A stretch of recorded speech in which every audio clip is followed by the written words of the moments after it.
Morir en el frío suelo de un hospital te enseña una lección muy específica. Sobre todo cuando tu madre ignora tu pulso débil para consolar a la hermana que te puso ahí. El amor familiar incondicional es solo una estafa, una trampa, diseñada para mantenerte atrapado. La mayoría de la gente nunca tiene una segunda oportunidad para desaprenderlo. Renacer no es un milagro. Es una orden de desahucio brutal, servida a los parásitos que usaron mi vida como felpudo. Bienvenidos al momento exacto en que mi obediencia murió y mi venganza comenzó. Lo primero que me golpeó fue el olor. No era el hedor estéril a lejía de la unidad de cuidados intensivos. No era el olor de mis propios órganos fallando, ni el sabor metálico de la sangre acumulándose en mi garganta. Era sándalo caro, mezclado con el aroma intenso de un whisky de 20 años. Mis pulmones tomaron una bocanada de aire. No hubo estertores. No quemaba. El aire fluía suave y profundo, llenando un pecho que segundos antes estaba aplastado por el peso de un pulmón colapsado. Parpadeé contra el repentino y duro resplandor de un flexo de latón. La madera de caoba del despacho de mi padre se enfocó. No te quedes ahí boquiabierta como un pez, Noelia. No es favorecedor, dijo la voz de Andrés. Mi padre carecía de su habitual indiferencia distante. Hoy estaba teñida de una irritación tensa e impaciente. Estaba sentado detrás de su enorme escritorio, con las manos entrelazadas y el Rolex de oro captando la luz de la lámpara. A su derecha estaba Beatriz. Mi madre llevaba sus perlas como una armadura, sus labios apretados en una línea fina y exangüe, y flotando justo detrás de su hombro, secándose unos ojos perfectamente secos con un pañuelo bordado, estaba Julia, mi hermana, la niña de oro, el parásito. Un escalofrío violento sacudió mi cuerpo. El recuerdo de mi muerte todavía gritaba en mis nervios. En la línea temporal anterior, la que terminó hace 5 minutos para mí, pero años, en el futuro para ellos, Julia había atropellado a un peatón conduciendo borracha su deportivo. Había venido a mí sollozando, suplicando. Andrés y Beatriz me habían exigido que yo asumiera la culpa. Eres fuerte, Noelia. Sobrevivirás unos años en una prisión de mínima seguridad. Julia es demasiado delicada. Moriría ahí dentro. Te lo deberemos. Te querremos. Yo les había creído. Fui a la cárcel. Julia se fue a un retiro de bienestar en Ibiza. A mí me clavaron un pincho en las costillas por una mirada malinterpretada en el patio. Ni siquiera reclamaron mi cuerpo. Pero no estaba en la cárcel. No me estaba desangrando. Tenía 22 años otra vez. Miré hacia abajo. Sobre el escritorio, alineados con precisión con el borde del secante de cuero, había 2 montones de papeles. A su lado descansaba una pesada pluma Parker, chapada en oro. No tengo todo el día, Noelia. Andrés dio un golpecito a su reloj. La reunión del consejo es a las 3. Las piezas del rompecabezas de mi memoria fracturada encajaron. Sabía exactamente qué día era. Era el día del ultimátum. Julia había acumulado $500,000 en deudas con una red de juego clandestina. Había usado mi incipiente empresa de software, Lógica Égida, como aval falsificando mi firma. Cuando la red amenazó con romperle las rodillas, Andrés y Beatriz me convocaron. «Recordadme», dije. Mi voz sonaba extraña, demasiado tranquila, demasiado firme. ¿Qué estoy mirando exactamente? Beatriz suspiró. Una exhalación exagerada de puro martirio. Ya hemos hablado de esto, cariño. Julia cometió un error tonto. Confió en la gente equivocada. La forma más fácil de salir de esto es que firmes la cesión de las acciones de control de Lógica Égida a tu padre. Él liquidará los activos, pagará a esos hombres horribles y mantendrá a tu hermana a salvo. ¿Liquidar mi empresa?, repetí. La empresa que construí desde cero en mi habitación de la residencia de estudiantes para pagar sus deudas de juego. Es solo código, Noelia, gimió Julia desde detrás de nuestra madre. Puedes escribir más código. Me van a hacer daño. ¿Y si me niego?, pregunté. Andrés se inclinó hacia adelante. Su rostro se endureció hasta convertirse en la máscara del despiadado tiburón corporativo que era. Empujó el segundo montón de papeles hacia mí. «Entonces firmas esto», dijo Andrés, su voz bajando a una amenaza grave. «Declaración de desvinculación. Te alejas de esta familia. Renuncias a tu fondo fiduciario, a tu herencia y a tu apellido. Si te importa tan poco la vida de tu hermana como para aferrarte a una pequeña startup sin valor, entonces no eres hija mía. En mi vida anterior, este fue el momento en que me rompí. Me había derrumbado en lágrimas, aterrorizada de perder a la única familia que tenía, desesperada por su aprobación, aterrorizada del mundo frío, fuera de su mansión. Había ignorado los papeles de desvinculación y había cedido mi empresa. La red la destripó. Lo perdí todo. Me volví completamente dependiente de ellos, y finalmente me convertí en el chivo expiatorio conveniente para el homicidio imprudente de Julia.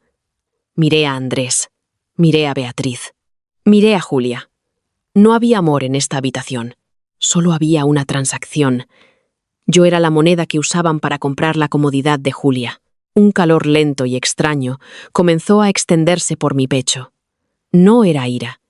La ira es caliente y errática. Esto era una claridad cristalina, helada. El dolor fantasma en mis costillas se desvaneció, reemplazado por una embriagadora y aterradora sensación de libertad. Extendí la mano. La sonrisa engreída de Andrés comenzó a formarse.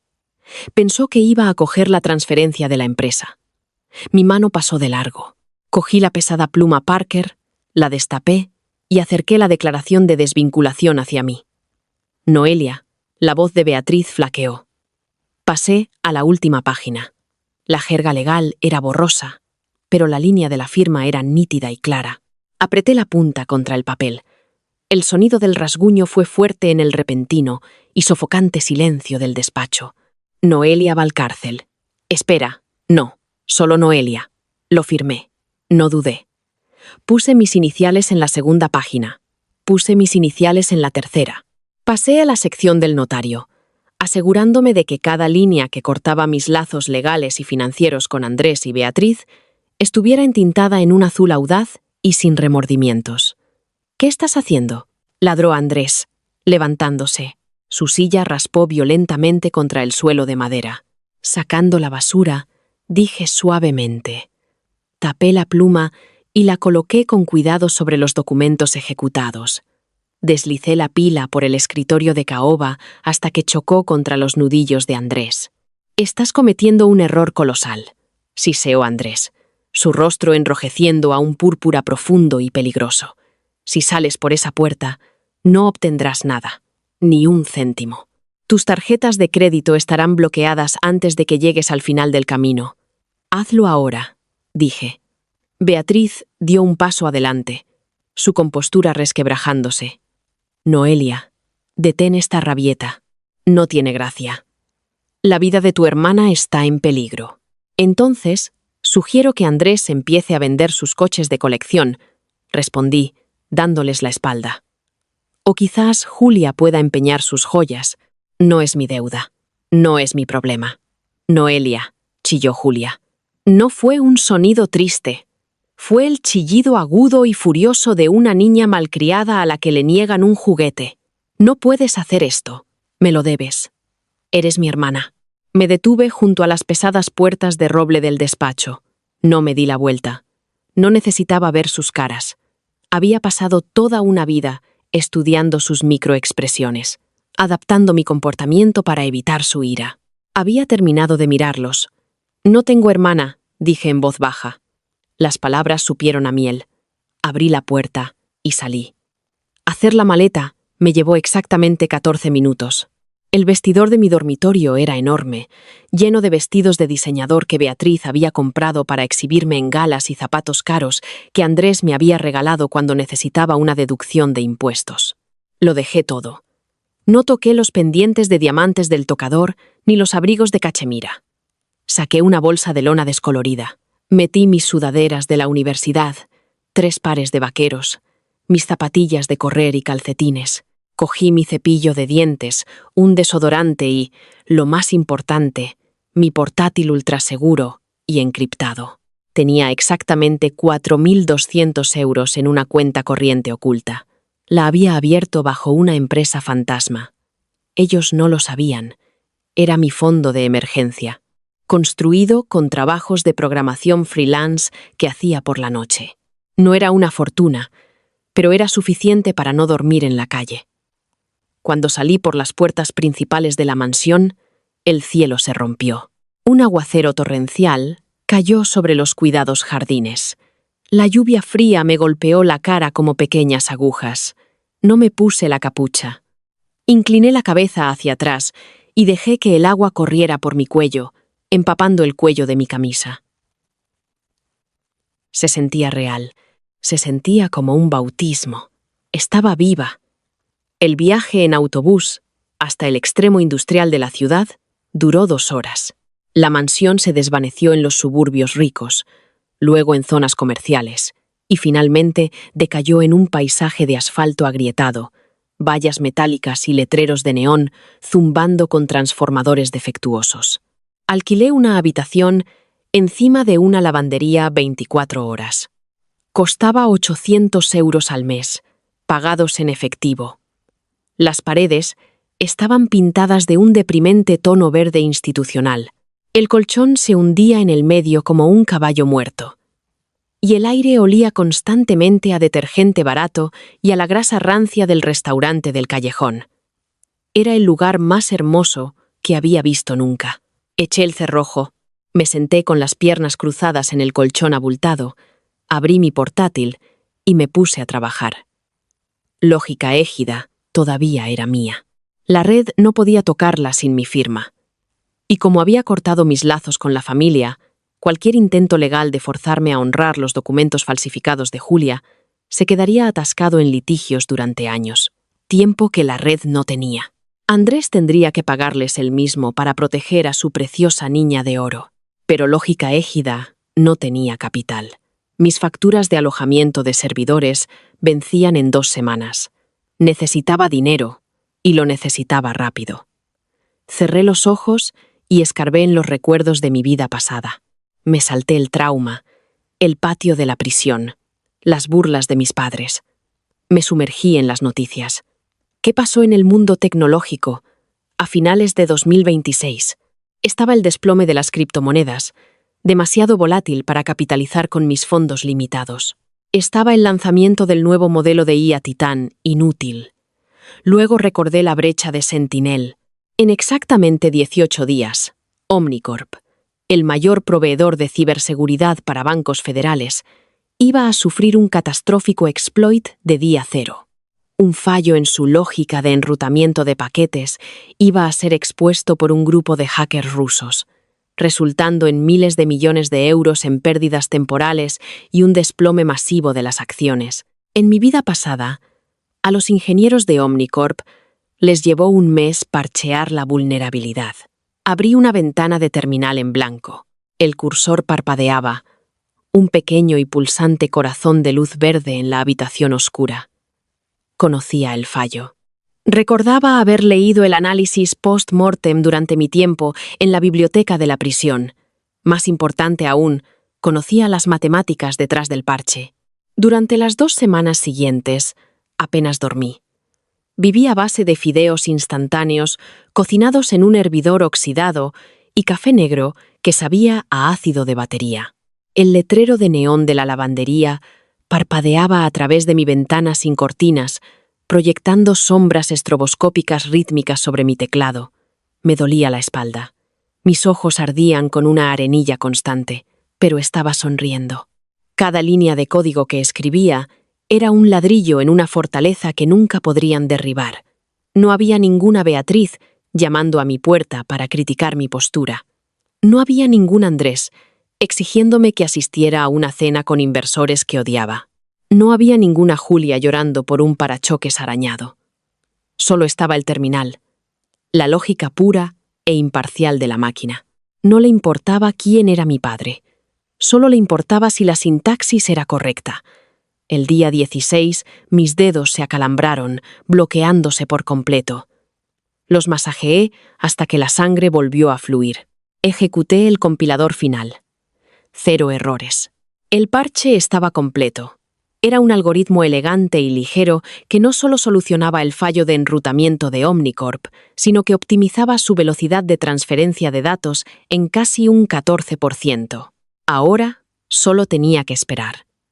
2 días después, el mundo se incendió. Lo vi en una pequeña televisión rota que había comprado en una tienda de empeños por 20 euros. Los presentadores de noticias sudaban. Wall Street sangraba en rojo.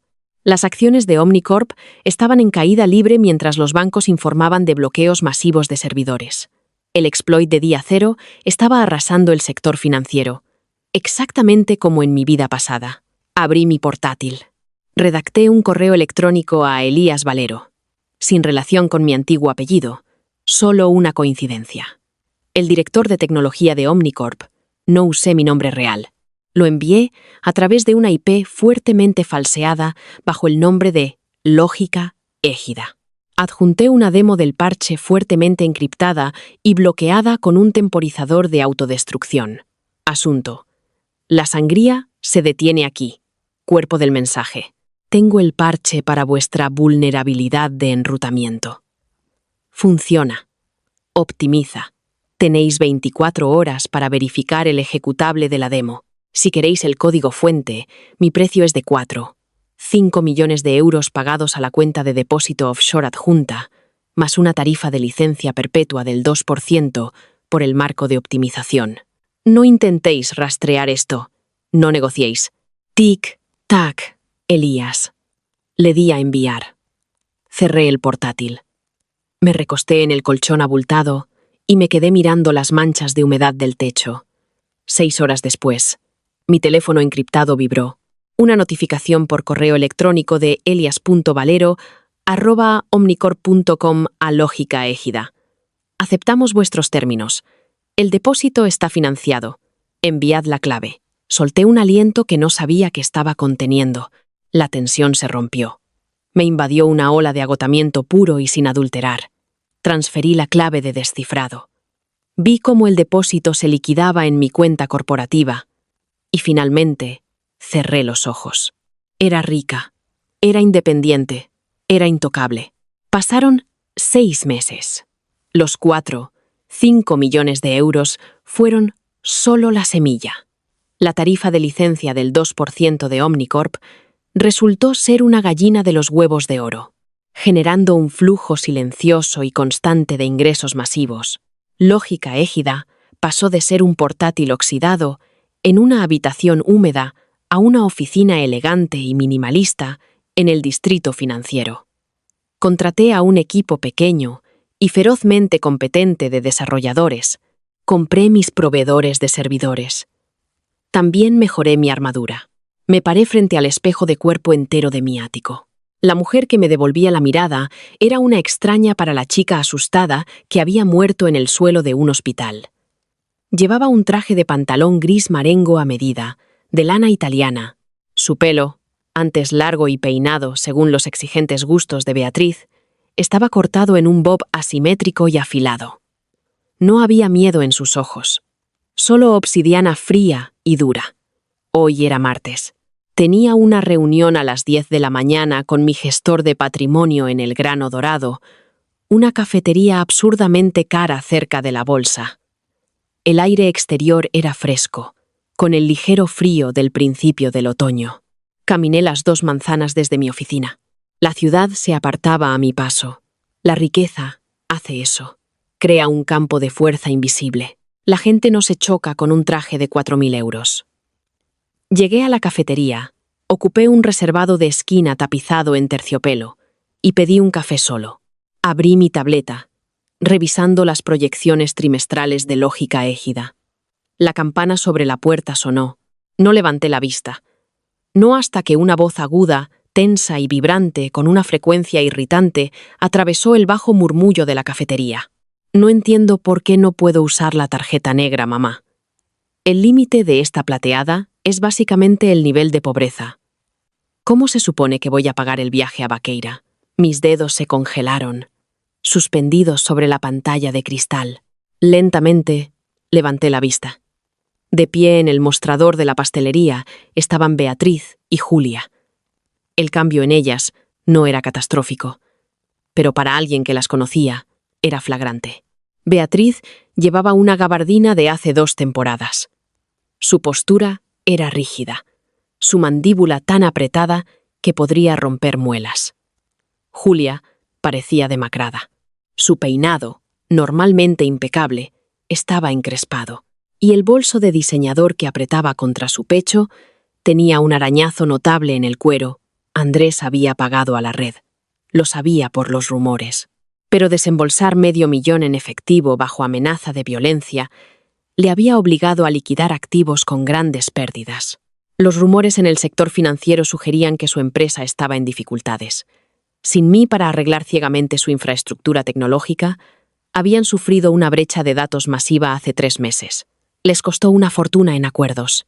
Baja la voz, Julia, siseó Beatriz, mirando nerviosamente a su alrededor. Tu padre está manejando los problemas de liquidez. Solo tenemos que apretarnos el cinturón durante unas semanas. Me estoy apretando el cinturón. No me compré las botas de Prada, se quejó Julia. Se dio la vuelta dramáticamente, echando la cabeza hacia atrás. Al hacerlo, su mirada recorrió los reservados de la esquina. Sus ojos se encontraron con los míos. Por un segundo, una confusión total apareció en su rostro. No me reconoció. Ni el corte de pelo, ni el traje, ni la postura. Pero entonces se dio cuenta. Su mandíbula literalmente cayó.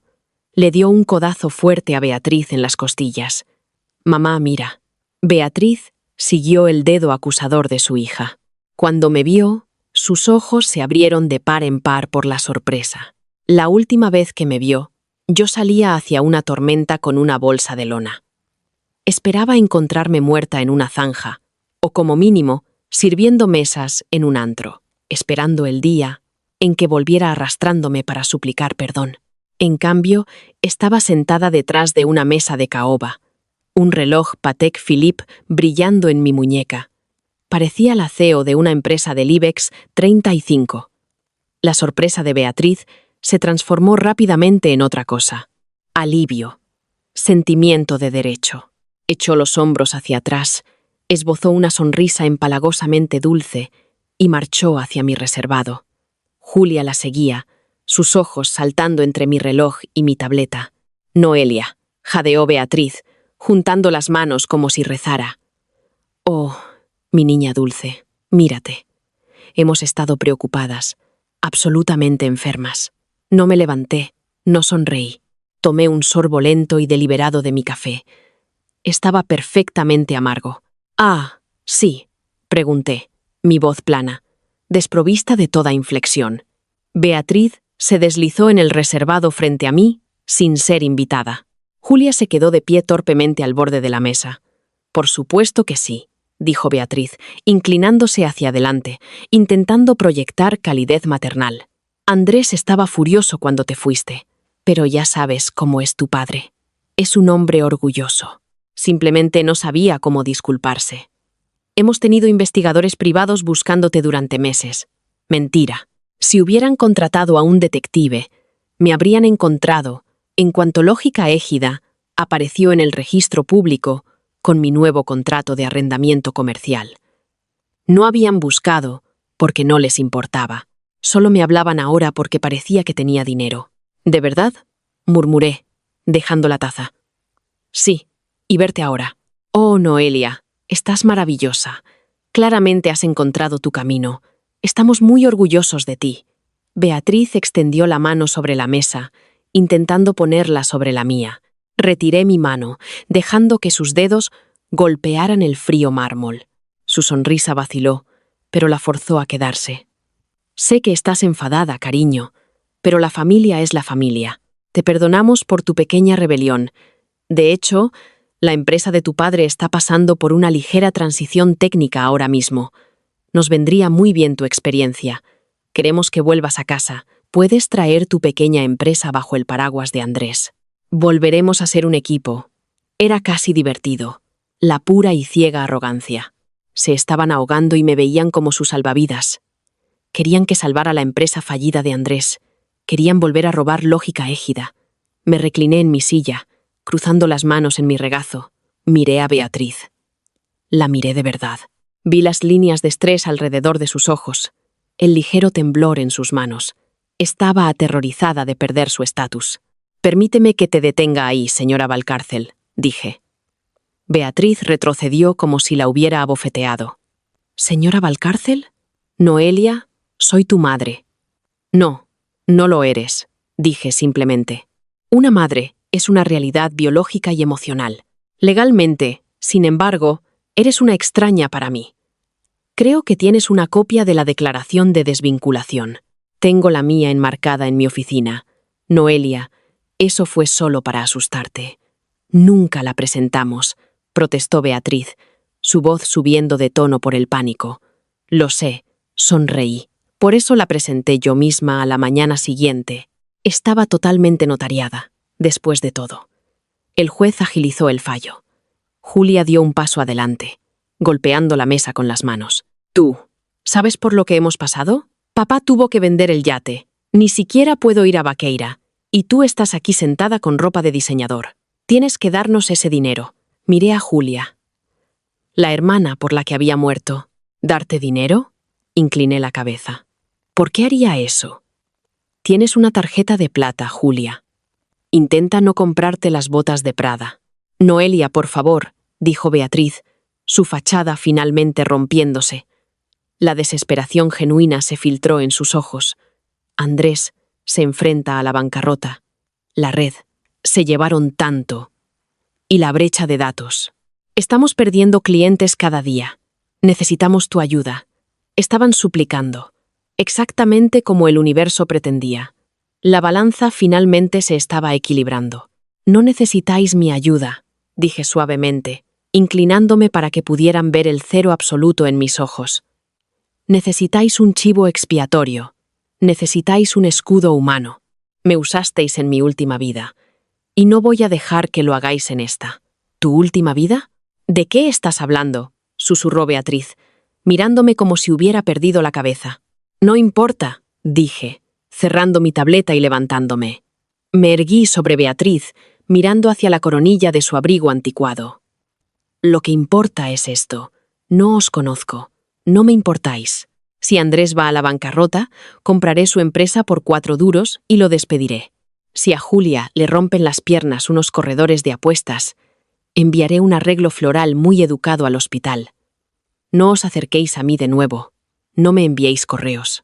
Si lo hacéis, soltaré a abogados corporativos que drenarán los últimos euros de vuestras patéticas cuentas. Dejé un billete de 50 euros en la mesa para cubrir el café. Quédate con el cambio, Beatriz. Parece que lo necesitas».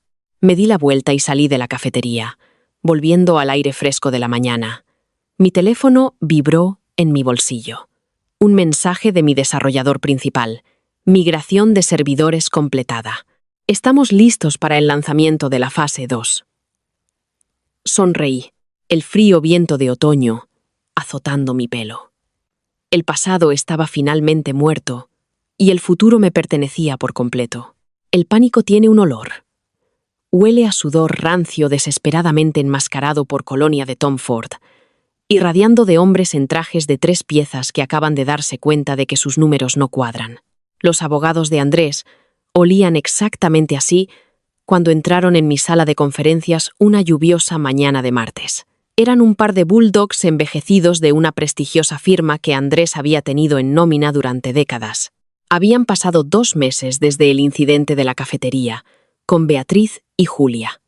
Fiel a mi predicción, la firma de gestión de patrimonio de Andrés se estaba desangrando. La red a la que pagó para salvar a Julia había drenado su liquidez, dejándolo expuesto cuando el mercado tuvo una leve caída.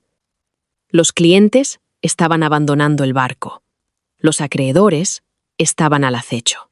Así que Andrés hizo lo que los parásitos siempre hacen. Intentó adherirse a un nuevo huésped. «Robo de propiedad intelectual», dijo el abogado mayor, un hombre llamado Jiménez. Deslizó una gruesa carpeta de manila sobre la mesa de cristal. Andrés alega que el código fundamental de lógica égida se escribió mientras eras una dependiente viviendo bajo su techo, utilizando hardware comprado con sus fondos. Por lo tanto, la valoración de la empresa pertenece en parte a su patrimonio. Ni siquiera miré la carpeta.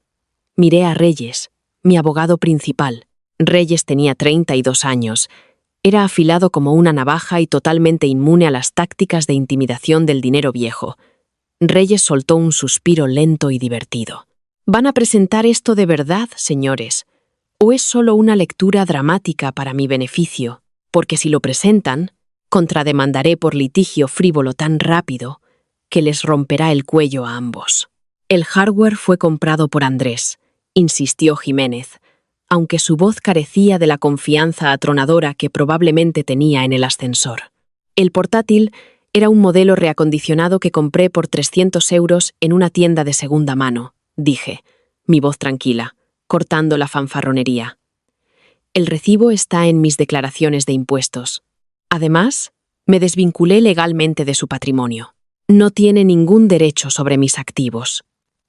Vosotros lo sabéis. Él lo sabe. Está dispuesto a prolongar esto en los tribunales. Noelia. Intervino el segundo abogado. Inmovilizará los activos de lógica égida. Asustará a tus inversores.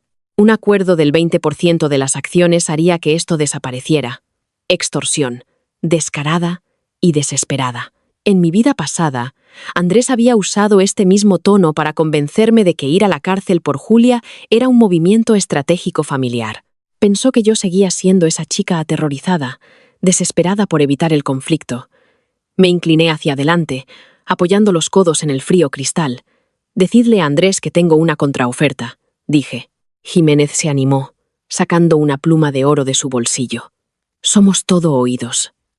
Tenéis 24 horas para retirar esta amenaza, les dije, viendo cómo sus expresiones vacilaban. Si no lo hacéis, no solo lucharé contra vosotros en los tribunales, compraré la deuda pendiente de Andrés al grupo bancario ibérico. Sé que tienen unos 40 millones de sus préstamos tóxicos de bienes raíces comerciales y están desesperados por deshacerse de ellos. Compraré esa deuda con descuento y, personalmente, exigiré el pago de los préstamos. Ejecutaré la hipoteca de su empresa, sus coches y la casa en la que Beatriz está sentada ahora mismo. El silencio cayó sobre la habitación, pesado, sofocante, absoluto. Jiménez tragó saliva con dificultad. Su nuez se movía contra su cuello apretado. ¿Arruinarías a tu propio padre para salvar un 20%? No es mi padre, respondí, y quemaría su vida hasta los cimientos por una sola acción. Fuera de mi oficina, no dijeron ni una palabra más. Recogieron su ridícula carpeta y salieron corriendo por las puertas de cristal como cucarachas huyendo de una linterna. Reyes se rió suavemente a mi lado, golpeando su lápiz óptico contra su tableta. ¿Crees que lo presentarán? Ni de broma, dije, levantándome y alisando mi chaqueta. Andrés es un matón. Los matones solo entienden la fuerza abrumadora. Empieza a redactar los documentos de adquisición de su deuda de todos modos. Quiero el arma cargada, aunque no la dispare hoy. El poder. El verdadero poder no consiste en gritar o tener rabietas. Consiste en tener la capacidad estructural para desmantelar la vida de alguien con unos pocos teclazos. Y el absoluto desapego emocional para hacerlo sin perder un minuto de sueño. Por primera vez desde que me desperté en ese despacho, el nudo de ansiedad persistente en la base de mi cráneo finalmente se disolvió. Andrés no podía tocarme. Había superado su sombra. La porcelana se rompe con un chasquido satisfactoriamente nítido. Lo aprendí porque una enorme maceta de terracota en el vestíbulo del edificio de lógica égida estaba actualmente en docenas de pedazos por el suelo de mármol italiano. Tierra y hojas de palmera trituradas estaban esparcidas por todas partes. De pie en medio del desastre, gritando a mis guardias de seguridad, estaba Julia. Eran las 11 de la noche de un viernes. Yo había estado arriba ejecutando diagnósticos finales en una migración de servidor cuando llamó la recepción. Cuando la puerta del ascensor se abrió, El sonido de su voz me golpeó como un golpe físico. Era el mismo chillido agudo y pretencioso que usaba cuando no le regalaron el coche de lujo adecuado para su 16º cumpleaños. Pero ahora estaba deshilachado en los bordes, desgarrado. «Quitadme las manos de encima. ¿Sabéis quién soy? Soy dueña de este edificio». Mi hermana es dueña de este edificio. Julia se debatía contra el agarre de 2 guardias de seguridad corpulentos. Tenía un aspecto horrible. El barniz brillante de la niña de oro se había desgastado por completo. Llevaba un vestido lencero de seda manchado.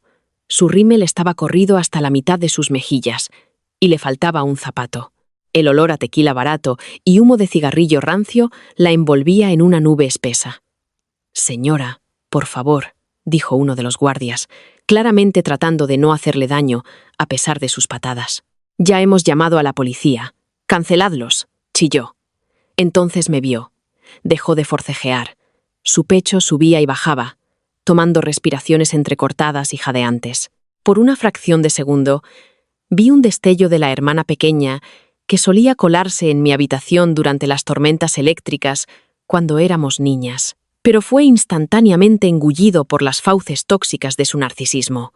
«Diles que me suelten, Noelia», exigió. «No es una petición, es una orden». Caminé lentamente por el vestíbulo. Mis tacones resonaban bruscamente contra el mármol intacto. Me detuve justo fuera de su alcance. «¿Por qué estás destrozando mi vestíbulo, Julia?», pregunté. Mi voz era tranquila, en marcado contraste con su frenesí errático. «¿Por qué no contestabas al teléfono?», gritó, las lágrimas finalmente desbordándose sobre su maquillaje arruinado. «Te he llamado 30 veces. Se han llevado mi coche, Noelia. Los de la grúa vinieron a la discoteca y me sacaron de mi propio coche de lujo delante de todo el mundo. Fue humillante. Los activos de Andrés están congelados», declaré. «Sabías que el coche estaba en leasing a nombre de la empresa.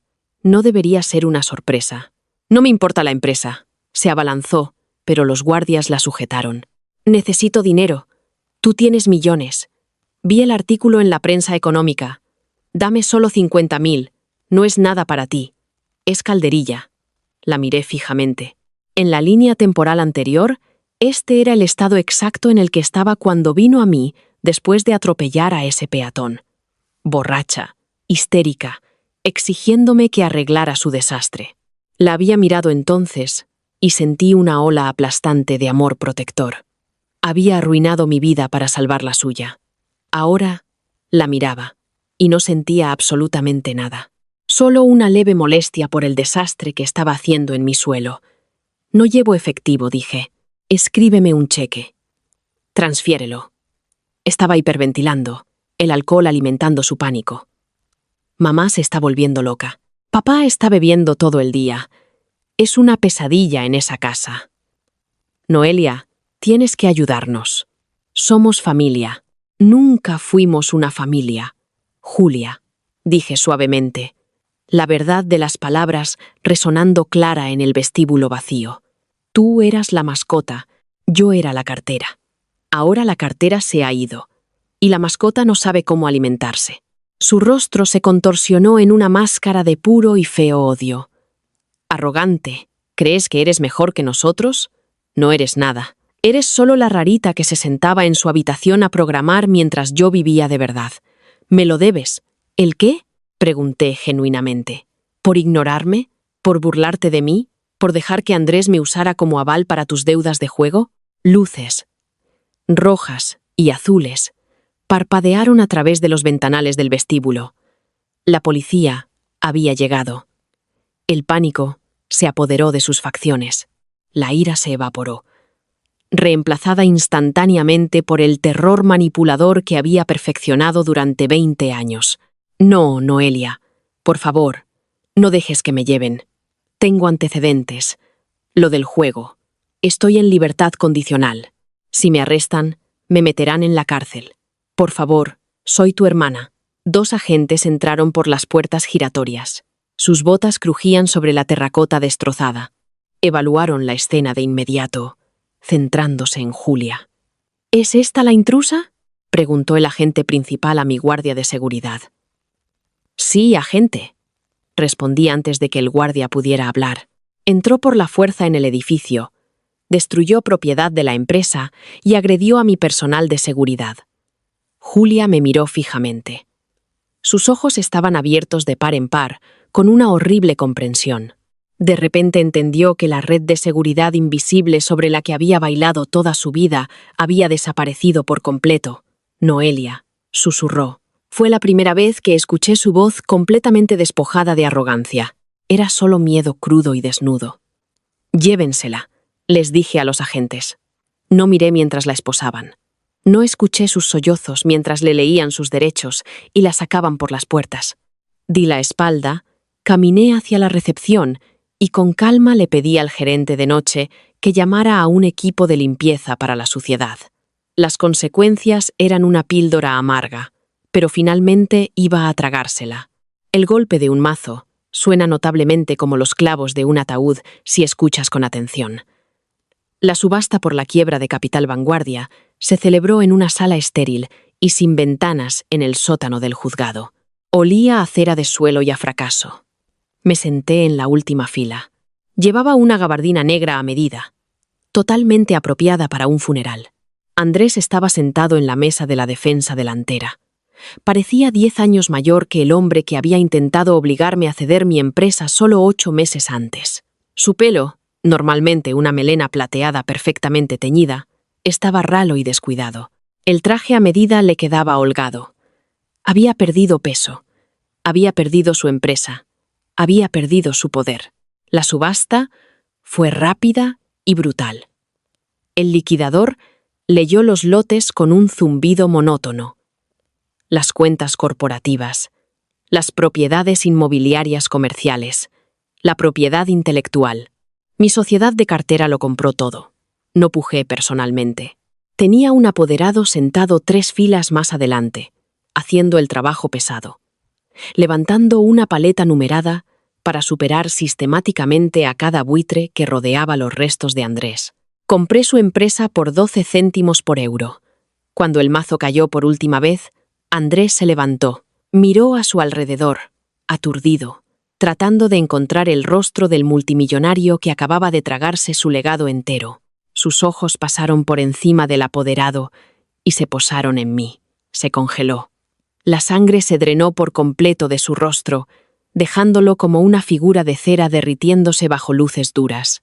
Me levanté, me abotoné el abrigo y caminé por el pasillo central. Los abogados y acreedores restantes salieron de la sala, dejándonos solo a mí y al hombre que solía llamarse mi padre. «¿Tú?» graznó, su voz rompiéndose como madera seca. «¿Fuiste tú?» «Hola, Andrés», dije, deteniéndome a unos metros de su mesa. «Le dije a tus abogados que iba a comprar tu deuda. Decidí esperar a la liquidación. Fue mucho más rentable». Agarró el borde de la mesa. Sus nudillos se pusieron blancos. Una mezcla de rabia, humillación y una profunda confusión se arremolinaba en su rostro. «¿Por qué?», susurró. «Tienes tus millones. Tienes tu empresa. ¿Por qué volver y hacer esto? ¿Solo por rencor?» «El rencor es una reacción emocional», le dije, mirando al hombre que me había ordenado ir a una celda de hormigón por un crimen que no cometí. «Esto no fue rencor. Esto fue una auditoría. Pasaste 20 años tratándome como un activo, una caja de seguridad que podías forzar cada vez que Julia cometía un error. Acabo de cerrar las cuentas. Te lo di todo», rugió de repente. El viejo Andrés tiránico cobrando vida por un último y patético momento. Golpeó la mesa con el puño. «Te alimenté, te di un techo, pagué tu educación. Me debes toda tu existencia. Pagaste por un accesorio». Lo corregí suavemente. «Pagaste por una hija tranquila y obediente para que las fotos de familia quedaran bien. Pero en el segundo en que dejé de ser útil, me entregaste una pluma y me dijiste que firmara la renuncia a mi vida. Tú hiciste esta cama, Andrés. Yo solo compré el colchón». Se desinfló. La ira lo abandonó tan rápido como llegó, dejando atrás a un viejo hueco y derrotado. Miró al suelo. «Julia está en la cárcel del condado», murmuró, su voz temblando. «Beatriz vive en un piso de alquiler. Yo. No me queda nada. Noelia. Se llevaron la casa. Se llevaron los coches. Esta empresa era todo lo que tenía. Me miró. Sus ojos estaban húmedos. Era la manipulación definitiva. Las lágrimas de un tirano. Por favor, dijo, la palabra ahogándolo al salir. Ahora eres dueña de Vanguardia. Necesitas a alguien que gestione la división de activos tradicionales. Conozco a los clientes. Conozco el sistema. Déjame trabajar para ti. Déjame recuperarlo. Lo miré. Realmente lo miré. Busqué en las profundidades de mi propio pecho, esperando la familiar punzada de culpa. La arraigada necesidad infantil de complacerlo. El silencio se alargó. El aire acondicionado del juzgado zumbaba. No había nada. El pozo estaba completamente seco. Metí la mano en el bolsillo y saqué una sola hoja de papel. Era una copia de la declaración de desvinculación. La coloqué suavemente sobre la mesa frente a él. No contrato pasivos, dije con calma, y no hago negocios con extraños. Le di la espalda. No esperé su reacción. No necesitaba oírle llorar, ni gritar, ni suplicar. Su dolor ya no tenía valor en mi mundo. Salí de la sala estéril, empujé las pesadas puertas de madera del juzgado y salí al sol brillante y cegador de la tarde. La ciudad era ruidosa, caótica, y se movía a 1000 por hora. Saqué mi teléfono del bolsillo y llamé a mi asistente. Cancela el resto de mis reuniones de hoy, le indiqué mientras un coche negro se detenía en el bordillo para recogerme. Por supuesto. ¿Está todo bien?, preguntó ella. Miré hacia el juzgado por última vez. Los pesados pilares de piedra parecían una tumba. Sonreí, sintiendo el calor del sol en mi cara. Todo está perfecto, dije. Solo voy a tomarme la tarde libre. Creo que me apetece dar un paseo en coche. Las galas benéficas son un fascinante ejercicio de hipocresía colectiva. Una sala llena de multimillonarios, con atuendos que cuestan más que el salario anual de un profesor, bebiendo champán de cosecha y dándose palmaditas en la espalda por donar una fracción de un 1% de su patrimonio neto a una causa que olvidarán antes del desayuno.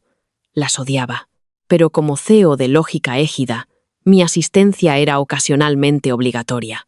Esta noche financiaba una nueva iniciativa STEM para jóvenes en riesgo.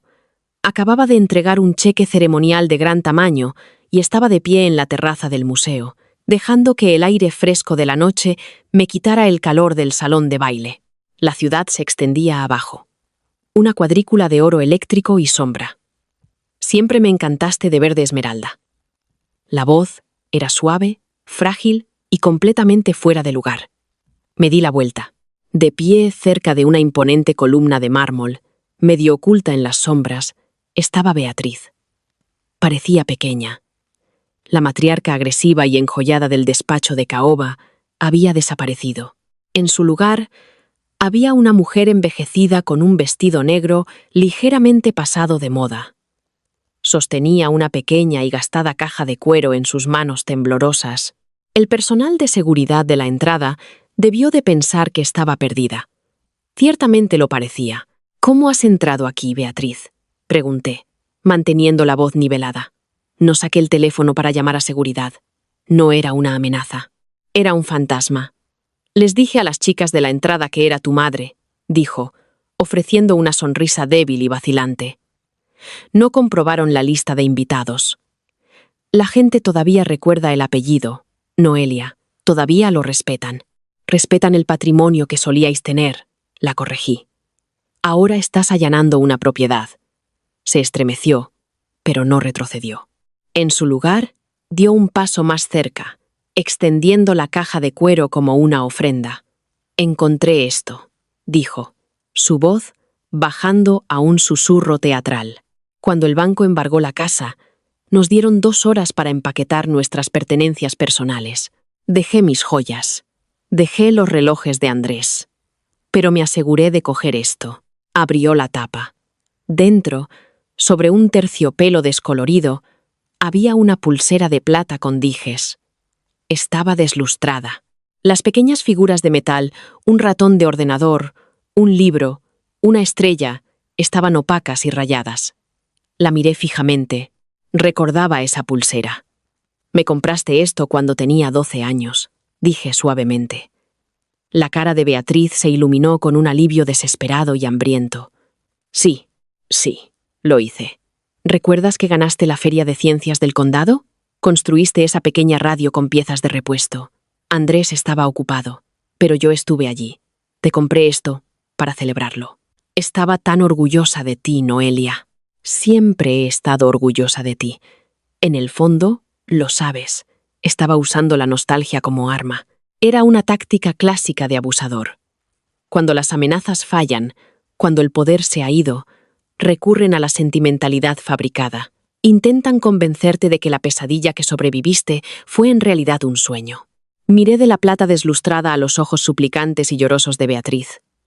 Recuerdo ese día perfectamente, dije, mi voz bajando a una calma glacial. Gané el primer premio. Pero no por eso compraste la pulsera, Beatriz. Su sonrisa vaciló. Claro que sí. La compraste. Continué, acercándome hasta que tuvo que inclinar la cabeza para mirarme, porque de camino a casa desde la feria, paraste en el club de campo. Querías tomar unas copas con las señoras de la alta sociedad. Me dijiste que esperara en el coche. Era julio. El aire acondicionado estaba apagado. Beatriz tomó una respiración corta y aguda, retrocediendo. Estuve sentada en ese coche abrasador durante 3 horas, dije, el recuerdo sabiendo a polvo caliente en mi boca. Cuando finalmente saliste, estabas borracha. Yo estaba llorando. Había vomitado en mi vestido por el golpe de calor. Entraste en pánico porque sabías que Andrés te gritaría por arruinar la tapicería del coche. Así que me arrastraste a una tienda de regalos barata de la calle. Compraste esta baratija de 15 euros y me dijiste que si mantenía la boca cerrada sobre el coche, era mi premio por la Feria de Ciencias. Noelia, no, eso no fue lo que pasó. Lo recuerdas mal. Solo eras una niña. Sacudía la cabeza violentamente. Sus manos temblaban tanto que los dijes repiqueteaban. Recuerdo exactamente cómo sucedió, dije. Igual que recuerdo a ti y a Andrés intentando venderme a una celda de prisión para mantener a Julia fuera de una. Tus recuerdos son mentiras convenientes que te cuentas para poder dormir por la noche. Yo no opero con mentiras. Por favor, sollozó Beatriz, las lágrimas finalmente derramándose, arruinando su maquillaje cuidadosamente aplicado. Andrés se está matando a beber en un apartamento de 2 habitaciones. Julia ni siquiera me habla. No tengo a nadie, Noelia. No tengo nada. Soy tu madre. No puedes simplemente borrarme. No te borré, le dije en voz baja. Simplemente dejé de fingir que existías. Hay una diferencia. Extendí la mano, le quité la caja de cuero de sus manos temblorosas y la cerré de golpe. No se la devolví. La dejé caer en la papelera más cercana junto a las puertas de la terraza. El golpe sordo resonó en el aire tranquilo de la noche. Adiós, Beatriz, dije. Le di la espalda y volví al calor del salón de baile. No miré por encima del hombro. La música subió de volumen, las copas de champán tintinearon, y para cuando llegué a mi mesa, el encuentro ya se estaba desvaneciendo de mi mente, tan irrelevante como una palabra mal escrita en un documento borrado. En la línea de tiempo original, la llamada telefónica que terminó con mi vida llegó a las 2:14 de la madrugada de un jueves lluvioso. Cuando mi teléfono vibró en mi mesita de noche, el reloj digital brillaba en rojo con los números 2:14. Un escalofrío violento recorrió mi espina dorsal. Fuera de la ventana de mi ático, la lluvia azotaba el cristal reforzado. Me senté. Las sábanas estaban frías. Mi corazón martilleaba contra mis costillas. Un pánico animal primario se apoderó de mi garganta. Era la fecha exacta, la hora exacta. El universo tiene un ritmo cíclico y cruel, una tendencia aterradora a repetir sus melodías favoritas. Cogí el teléfono. Era un número desconocido. Pulsé responder, lo puse en altavoz y lo dejé sobre el colchón. No dije ni una palabra. Esta es una llamada a cobro revertido desde el centro penitenciario del condado. Pulse 1 para aceptar. La voz automática era plana, metálica, indiferente. Pulse 1. ¿Noelia? Noelia, ¿estás ahí? Dios mío, por favor, dime que estás ahí. Julia. Su voz estaba rota, destrozada por los gritos. De fondo, podía oír los sonidos caóticos distintivos de una zona de detención de una comisaría. Pesadas puertas de metal cerrándose de golpe. El murmullo bajo y agresivo de policías agotados. Los gritos de los borrachos en las celdas. «Estoy aquí», dije. «Noelia, tienes que ayudarme. Tienes que venir a buscarme ahora mismo». Estaba hiperventilando. Las palabras salían a trompicones de su boca en un torrente húmedo y de pánico. La he liado. La he liado mucho. No fue mi culpa. La carretera estaba resbaladiza, y el tipo simplemente salió de la nada. El aire en mi habitación pareció congelarse. Mis pulmones se bloquearon. «¿Qué has hecho, Julia?», pregunté, mi voz apenas un susurro. «Atropellé a un tipo», chilló. Estaba conduciendo. Le pedí prestado el coche a un amigo. Estábamos en una fiesta y solo intentaba llegar a casa. Ni siquiera lo vi en el paso de peatones. Noelia, había muchísima sangre. La ambulancia se lo llevó. La policía está aquí. Me hicieron la prueba de alcoholemia. Di positivo por encima del límite. Me acusan de agresión con vehículo agravada y conducción bajo los efectos del alcohol. Estaba sucediendo de nuevo. El mismo accidente exacto. La misma víctima exacta. El mismo crimen exacto. En la vida anterior, había conducido hasta mi pequeño apartamento, histérica, cubierta de la sangre de la víctima. Andrés había llegado 10 minutos después con sus abogados, exigiendo que yo cogiera las llaves, exigiendo que dijera que era yo la que estaba al volante. Ella no sobrevivirá en la cárcel, Noelia. Tú eres fuerte. Hazlo por la familia. ¿Dónde están Andrés y Beatriz?, pregunté, mirando fijamente la pared oscura de mi habitación. Mamá no contesta al teléfono, sollozó Julia. Y papá lo cogió, pero estaba borracho. Solo me gritó y colgó. Eres la única que me queda. Eres mi hermana. Tienes todos esos abogados. Tienes dinero. Puedes arreglar esto. Solo envía a alguien. Diles que digan que conducías tú o simplemente págales. Haz algo. Realmente lo dijo. Incluso ahora, después de todo, su instinto por defecto era arrojarme delante del tren para salvar su propio pellejo. Quería que yo asumiera la culpa. El pánico persistente en mi pecho se evaporó por completo. El fantasma de mi muerte pasada soltó su agarre de mi garganta. «¿Me has oído, Noelia?», gritó Julia al teléfono. «Me van a meter en la cárcel. He violado mi libertad condicional. El guardia dijo que me enfrento a 5 o 10 años. No puedo ir a la cárcel. Moriré ahí dentro». «Lo sé», dije.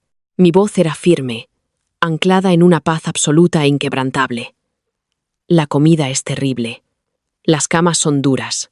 Y si miras a alguien mal en el patio, te clavarán un trozo de metal afilado en las costillas. Duele más de lo que puedas imaginar». El silencio se apoderó de la línea, roto solo por la respiración entrecortada y confusa de Julia. «¿Qué? ¿De qué estás hablando?», susurró. «Estoy hablando de consecuencias, Julia», dije. «Mataste a un hombre esta noche, o lo heriste gravemente. Tomaste la decisión de beber. Tomaste la decisión de conducir. Y ahora vas a pagar la cuenta. Noelia, por favor, no puedes hacerme esto». El puro terror en su voz era absoluto.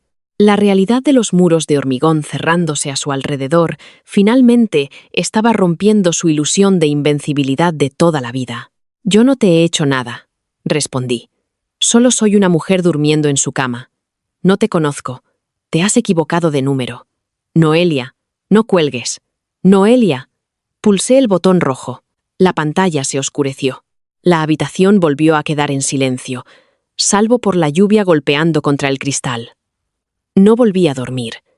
Me levanté de la cama, fui a la cocina y me serví un vaso de agua fría. Me quedé junto a la ventana y observé las luces de la ciudad desdibujarse en la tormenta. A la mañana siguiente, revisé las noticias locales en mi tableta mientras tomaba mi café. Fue un breve segmento en el informativo de la mañana. Una mujer de 22 años con antecedentes había atropellado a un peatón mientras conducía bajo los efectos del alcohol. La víctima se encontraba en estado crítico pero estable. La conductora estaba detenida sin fianza debido a la violación de su libertad condicional. Iba a cumplir un mínimo de 5 años. Cerré la tableta, puse mi taza de café en el fregadero y me fui a trabajar. 14 meses después, el olor a sándalo y whisky viejo había desaparecido por completo de mi memoria. Lógica Égida había salido a bolsa en primavera. Una salida a bolsa masiva que destrozó las proyecciones trimestrales y cimentó mi estatus en el sector tecnológico. Pero la riqueza, había aprendido, era solo una herramienta. No era el destino. El destino era la libertad. Era un martes por la tarde. Estaba en el ala, recién renovada del Hospital General La Paz. Acababa de cortar la cinta del Centro de Trauma Égida, totalmente financiado por mi fundación personal. Los administradores del hospital me adulaban, me daban la mano, me hacían fotos para la nota de prensa. Sonreí educadamente. Di las declaraciones requeridas y finalmente me escabullí de la multitud, necesitando un momento de tranquilidad. Caminé por el largo y estéril pasillo del tercer piso. Mis caros tacones resonaban contra el linóleo. El aire olía a yodo y a sábanas blanqueadas. Me detuve frente a la habitación 314. Esta era la habitación en la línea de tiempo que solo yo recordaba. Aquí fue donde me desangré. Aquí fue donde los médicos de la prisión me llevaron después del apuñalamiento, donde mis pulmones colapsaron, donde levanté la vista y vi a mi madre sosteniendo la mano de Julia, en lugar de la mía, mientras los monitores se quedaban planos. Miré a través de la pequeña ventana de cristal de la puerta. La habitación estaba vacía ahora mismo. Solo una cama perfectamente hecha, una silla y el silencioso zumbido de un monitor cardíaco en espera. Apoyé mi mano contra el cristal. Esperaba sentir un dolor fantasma en mis costillas. Esperaba sentir el sofocante terror del abandono. Pero no había nada. La habitación ya no tenía poder sobre mí. Era solo una habitación. La chica que murió allí era una extraña para mí ahora. Era débil, desesperada por el amor de personas totalmente incapaces de darlo. Ella murió para que yo pudiera vivir. Noelia. Giré la cabeza. Sentado en una silla de plástico barata cerca de los ascensores, agarrando un vaso de poliestireno de café terrible de hospital, estaba Andrés. Estaba irreconocible. Los trajes a medida habían desaparecido, reemplazados por un jersey gris descolorido que colgaba de su estructura demacrada. Su pelo era completamente blanco, raleando salvajemente. Su piel era cetrina, profundamente marcada por el agotamiento y el estrés crónico. Parecía un hombre que había sido vaciado por dentro. Se levantó lentamente. Sus manos temblaban ligeramente, derramando unas gotas de café sobre sus pantalones. No pareció darse cuenta. Vi las cámaras abajo, carraspeó. Su voz carecía de toda su antigua autoridad atronadora. Era delgada, codiciosa. Oí que estabas aquí. No me moví, solo lo miré, analizándolo de la misma manera que analizaría una línea de código defectuosa. Beatriz está dentro, dijo, señalando débilmente hacia el final del pasillo, hacia el ala de cardiología. Sufrió un derrame cerebral anoche, uno grave. Los médicos no creen que recupere la movilidad del lado izquierdo. El estrés de la sentencia de Julia. El desahucio del apartamento. Fue demasiado para ella. Me miró, con los ojos hundidos y totalmente derrotados. No quedaba ira en él, ni arrogancia. Solo el peso patético y aplastante de un hombre arruinado, dándose cuenta de la finalidad absoluta de sus decisiones.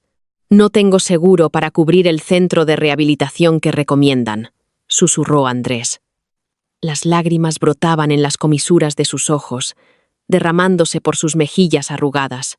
La seguridad social solo cubre una parte. La van a enviar a una residencia pública. Noelia, por favor, no lo pido por mí. Lo pido por ella. Dio un paso hacia mí. Un mendigo acercándose a una reina. Es tu madre, dijo ahogadamente. No dejes que muera en una sala pública. Miré a Andrés. Pensé en la pesada pluma Parker sobre el escritorio de caoba. Pensé en la lluvia empapando mi sudadera de la universidad mientras me alejaba de su mansión. Pensé en los millones de euros que actualmente estaban en mis cuentas benéficas, una fracción de los cuales podría pagar fácilmente el cuidado de Beatriz. Lamento oírlo de su esposa, dije. Mi voz era perfectamente educada, perfectamente vacía.